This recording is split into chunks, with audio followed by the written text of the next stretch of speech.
Mr. President. I recognize the Majority Whip. Mr. President, I ask unanimous consent that the quorum call be vitiated.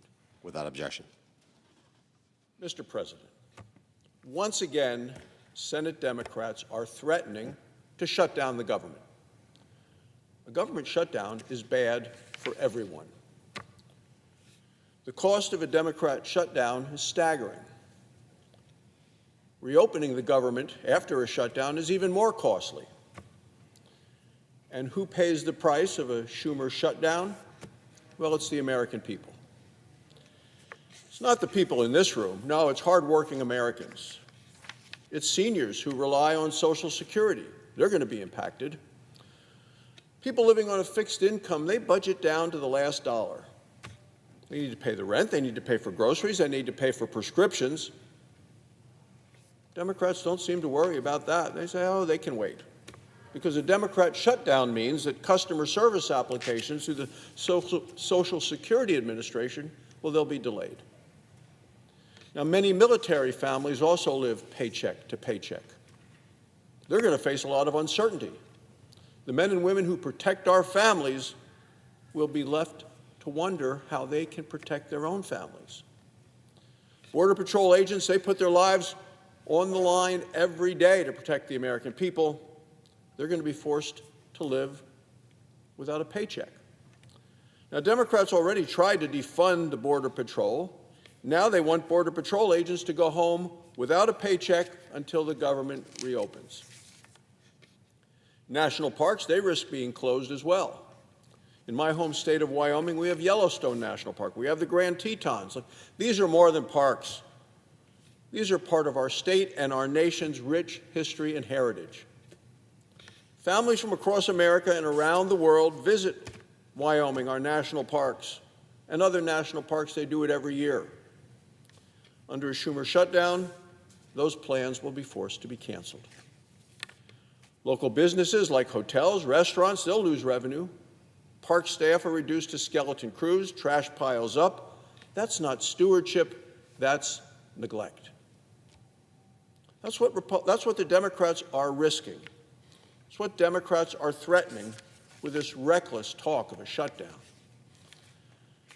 The American people shouldn't be forced to pay the cost of Democrats' political games, and that's what it is. Shutdowns are political games, political acts or choices. Congress has the tools to avoid this chaos. It requires, however, cooperation from the Democrats. The appropriations process, it exists for a reason. It's how Congress fulfills its basic mission, the power of the purse. That's our duty, and that's what Republicans are doing. For the first time in 4 years, the Senate passed bipartisan appropriation bills before the August recess. More are on the way. Appropriations Committee Chairman Susan Collins is working hard to get each and every bill passed. That's something that the current minority leader refused to do when the Democrats were in the majority.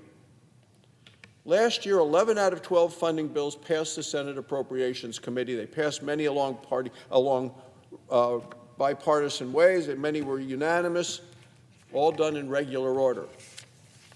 That was last year when Schumer was, at that time, majority leader, but he refused to bring a single one of them to the floor of the United States Senate for a vote. He let those 11 bipartisan appropriations bills die in the drawer of that desk rather than let the Senate vote on them. He shut down the appropriations process, and now he and the Senate Democrats are threatening to shut down the government. He himself has recently suggested a shutdown, he said, is preferable to accepting bipartisan solutions. Senator Cory Booker, who's another member of the Senate Democrat leadership, went even further. When asked about a short stopgap measure that we're talking about now to keep government open so we can proceed with additional appropriations bills, he says, I'm going to block it. That's what he said. Block the normal process, the regular order. And it's not just the Democrat elected officials who are calling a shutdown. Liberal columnist Ezra Klein recently wrote in the New York Times, and he was on television urging Democrats, shut down the government. He did it despite the costs and the consequences to the American people, but that's where the radical left is. He said, joining Republicans to fund this government is worse, he said, than failing at opposition. That's what they think their job is, to disrupt, to make it harder on the American people's lives. That's not what we ought to be doing here in the United Senate. Democrats are ignoring the needs of keeping the essential functions of our nation open. And what are those essential needs? Securing the border, Social Security, supporting our military. Doesn't seem to care if you're a Democrat these days. What's so wrong with doing the job voters elected us to do? To my Democrat colleagues, I'd say stop this political theater. The Republican message is simple. Let's fund the government, protect Social Security, keep service members and border agents paid, keep the government open in order to serve the American people. Senate Republicans are ready to keep the government open. Senate Democrats are bragging about being ready to shut it down. The choice is theirs, and the consequences of that choice will be felt by the people of our nation. Thank you, Mr. President. I yield the floor. Absence of a quorum. The clerk will call the roll. Ms. Alston-Brooks.